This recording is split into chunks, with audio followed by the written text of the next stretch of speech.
ravie de vous retrouver pour cette troisième et dernière partie spéciale Colombie. Je vous invite vraiment à écouter les 2 premières parties si ce n'est pas déjà fait, car ces épisodes ont été mis en ligne par ordre chronologique. Les liens sont bien évidemment dans la description de cet épisode. Sinon, à tout de suite avec une petite musique de rue dans un quartier d'une ville colombienne pour suivre la suite de mes aventures.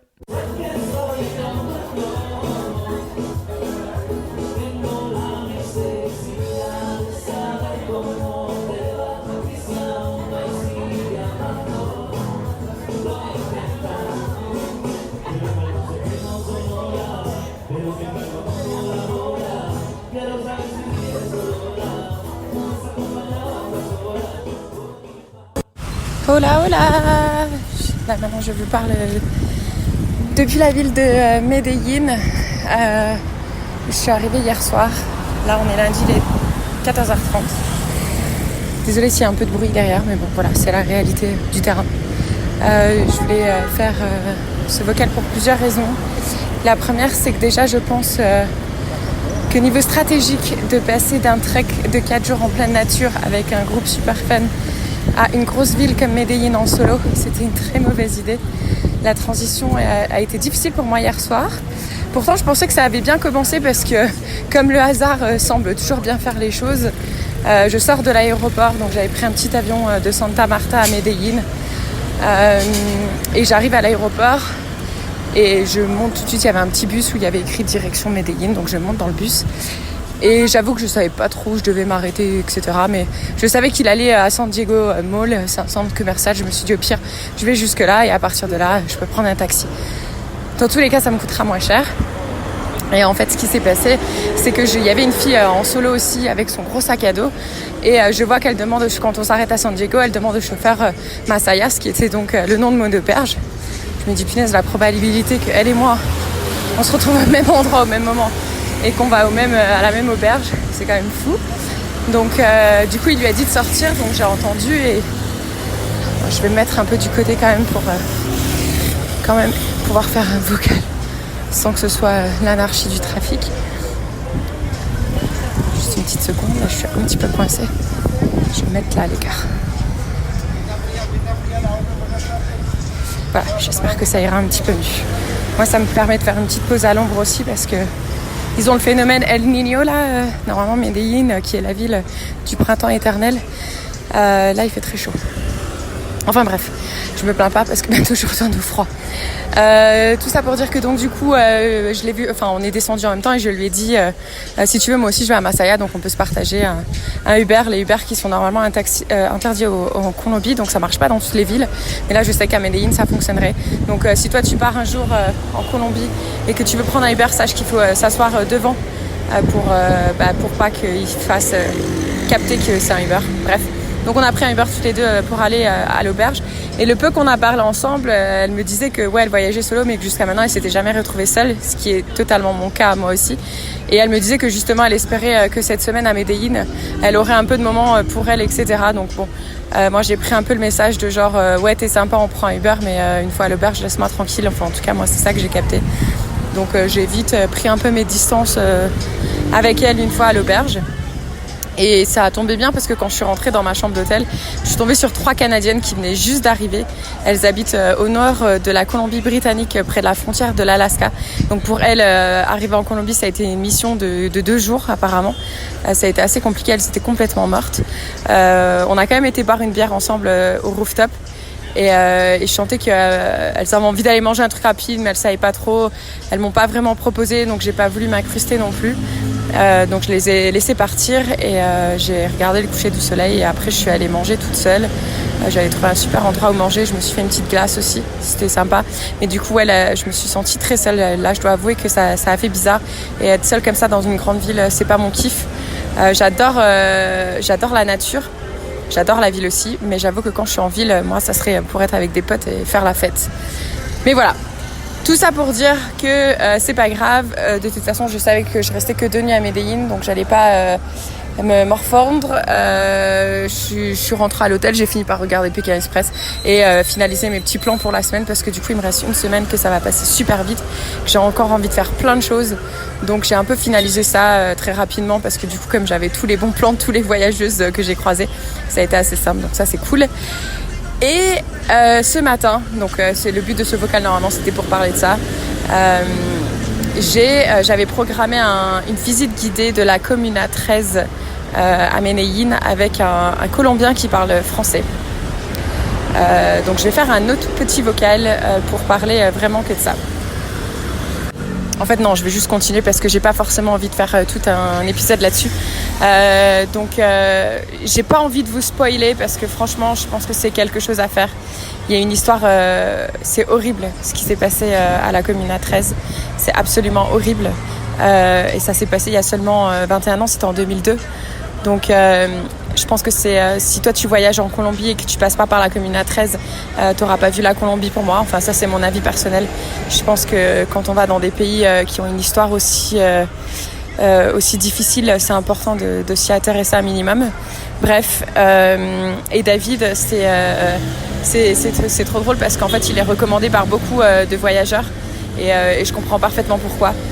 Parce qu'en fait il est colombien, il a juste passé 10 mois dans une ville dans les Ardennes pour apprendre le français. Et son français, il est excellent. D'ailleurs, il parle super vite, c'est trop drôle parce que je me dis, wow, comment il fait pour avoir un français aussi bon. Et j'ai adoré sa visite parce que ça fait 2 ans qu'il le fait, donc il sait ce qu'il fait. Et j'ai adoré sa franchise, sa façon de parler. Et on voit qu'il a vécu en France parce qu'en plus, il emploie des mots très corrects. J'ai adoré, j'ai vraiment adoré et c'est pour ça que j'avais envie d'en parler et je mettrai bien évidemment ses contacts, son numéro de téléphone WhatsApp dans la description de cet épisode. C'est très simple de le contacter, t'as juste à lui envoyer un message en français, de lui dire quand tu penses être à Medellín. C'est vraiment pas cher le tour. Donc c'est vraiment à faire.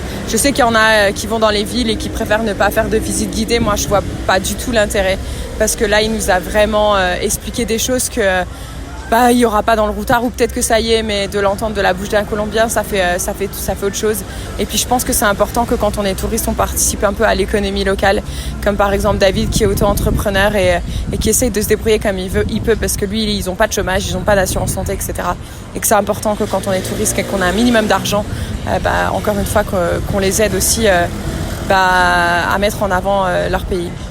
Bref, il a dit des mots très justes et du coup je lui ai parlé du podcast. Je lui ai parlé que moi aussi j'ai envie de mettre en avant la Colombie parce que j'étais fatiguée avant mon départ de toutes ces personnes qui avaient jamais mis les pieds ici, qui me disaient de faire attention parce qu'ils pensent toujours à ce qui s'est passé, que ce soit avec la drogue, la cocaïne ou peut-être les tueries qu'il y a eu en 2002 parce que c'est clair, c'est une réalité, c'était une réalité, mais ça n'est plus du tout le cas.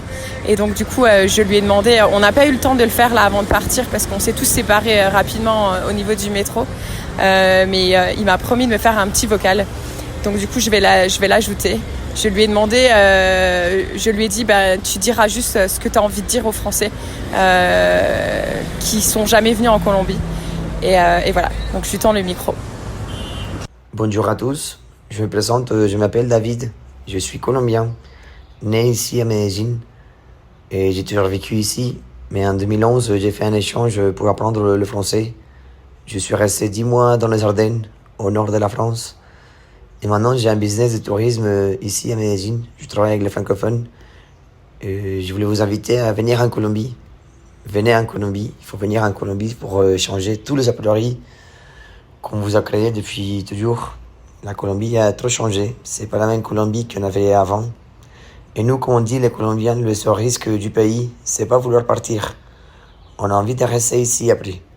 Pour les Colombiens surtout, qui sont super sympas. Moi, je suis très fier des Colombiens, surtout pour la qualité humaine qu'on trouve partout dans le pays. Aussi pour notre richesse naturelle, la diversité de paysages, plein de choses qui vont vous faire aimer la Colombie, adorer la Colombie. Donc n'hésitez pas. Et si jamais vous avez des questions, si vous hésitez à venir, n'hésitez pas à contacter Kelly ou même moi pour avoir des conseils.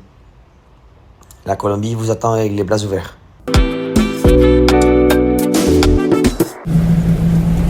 hello. J'espère que ce vocal fonctionnera malgré le bruit qu'il doit y avoir derrière moi. J'avais envie de le faire parce que là je suis dans un bus qui fait Medellín et la ville de Jardín. Jardín, c'est un tout petit village dans la région du café qui apparemment est très authentique et super mignonne. J'ai beaucoup de voyageurs qui me l'ont recommandé, donc j'ai hâte d'y arriver. Et en fait je voulais juste faire ce vocal parce que pour les personnes qui ont peut-être le mal du transport, attention dans certains bus entre certaines destinations, parce que là j'avoue que ça secoue mais au taquet depuis tout à l'heure, enfin depuis plusieurs heures.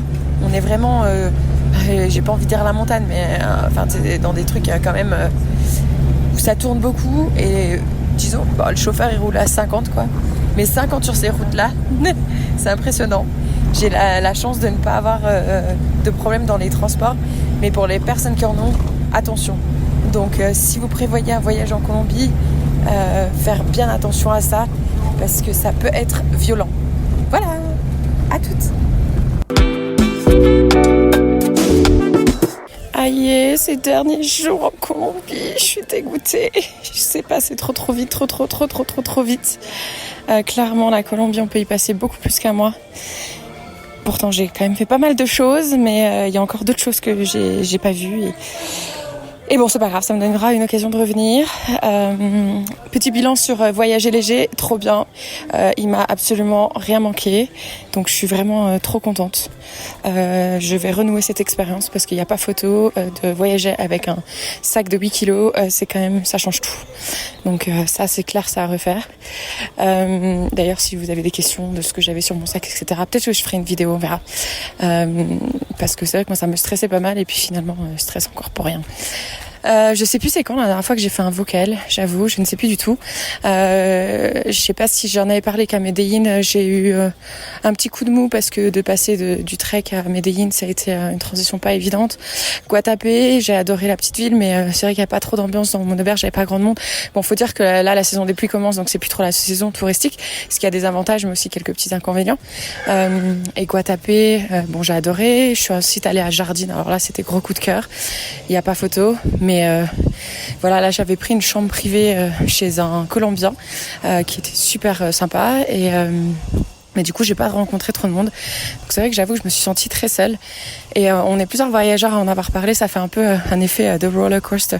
Tu vas vivre des moments super forts avec des gens avec qui tu vas accrocher et puis d'un coup tu vas te retrouver seule et t'as besoin de cette solitude à un moment donné, mais finalement t'en as pas besoin longtemps et ça fait vite place à la solitude quoi, qui est moins drôle. Je suis en train de monter une petite pente. Désolée pour l'essoufflement. Là, je vais à un massage. Pour mon dernier jour, je me prends un massage. Voilà. En plus, c'est bien parce que j'ai eu le temps de faire mon check-out, de faire mon sac tranquille. Là, j'ai mon vol à 18h pour aller à Bogota et ensuite de Bogota vers le Canada. Bref. Qu'est-ce que je voulais dire aussi ? Ouais, là je suis arrivée il y a quelques jours à Salento. C'était super sympa. Dans le bus, j'ai rencontré deux jeunes Irlandaises qui voyagent ensemble. Et même si... je vais m'arrêter et reprendre ma respiration. Même si au départ dans le bus elles étaient pas trop bavardes, finalement on était à la même auberge, donc on a fini par parler ensemble et faire le chemin ensemble du terminal de bus à l'auberge et finalement on a été manger ensemble parce qu'on pouvait pas récupérer nos chambres tout de suite et puis finalement on a bien accroché et on a quasiment passé une bonne partie du week-end. On a été visiter une finca, c'est là où ils produisent le café. C'était super sympa. On a mangé plusieurs soirs ensemble, on a fait des soirées, on a rencontré énormément de monde dans l'auberge. D'ailleurs je mettrai le nom de l'auberge, c'est une chaîne, Viajero, mais j'avoue que j'en ai fait 2 et dans les 2 j'ai eu vraiment des bonnes expériences et j'ai rencontré des belles personnes. Donc c'est clair et net que si cette auberge repasse sur mon chemin dans le futur, j'y retournerai, c'est clair et net. En plus les prix sont vraiment raisonnables.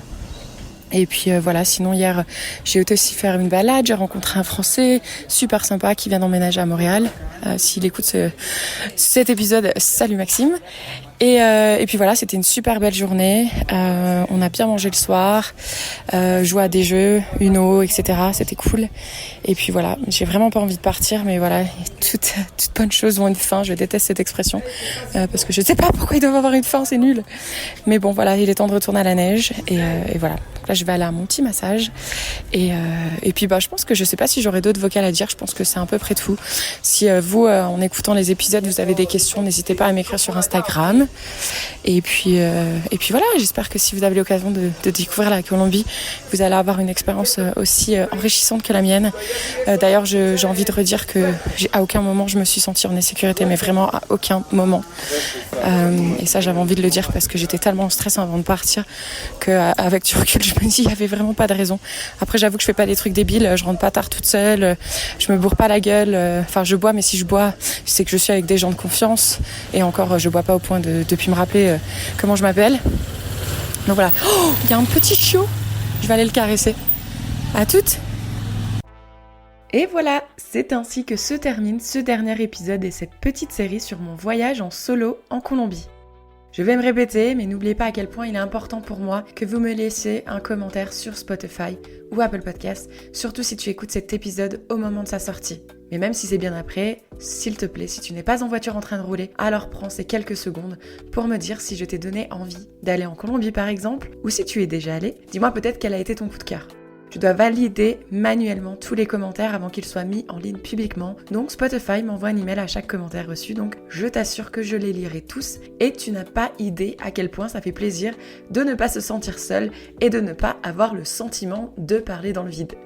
Et si mon papa réussit à le faire, crois-moi, tu peux y arriver toi aussi. Ne le prends pas mal, papa, s'il te plaît. Allez, je vous dis à très vite pour une nouvelle interview d'une femme quelque part à travers le monde. Belle journée, belle soirée, bon week-end. À très vite.